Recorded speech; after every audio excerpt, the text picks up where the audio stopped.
Kibor peniat ke LIC Company na Shillong ka bedai ke headquarter bat ru ke LIC Company na Nongpo mentakas ngi ke lalit ban ajing rap da kitiar ki baya kun pesha ke kelam covid khat kendai sia ka office jong ke deputy commissioner ka bhoi district Nongpo kitiar ki baju pendon kam ha ka baya kun pesha ke kelam covid khat kendai bala no senyang da ke LIC Company ki kenthop hado aspa teli ki N-95 mask bat aspa teli ki PPE kit ha ka bana kaliang ka company kalalit ban IT mentakas ngi sia ka office jong ka deputy commissioner bhoi habalik ban IT ya kitiar ki balong ke jinga da na ka kelam covid khat kendai la yalam da u state branch manager ka LIC Shillong u Hiranya Kumar Bora u branch manager ka LIC branch Nongpo u Shemal Chanda but u development officer ka Nongpo satellite office u ba Wan Lamsuk Nongrang.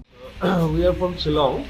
We accompanied our Nongpo branch officials for distributing this PPE kit to our deputy commissioner Bhoi district, and we are happy to offer this donation to for the welfare of this Bhoi district people.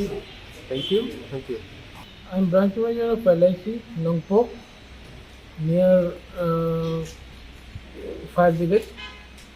So we come here to donate PP kit 200 and 295 for the welfare of the Nongpo people. I wish them all to be healthy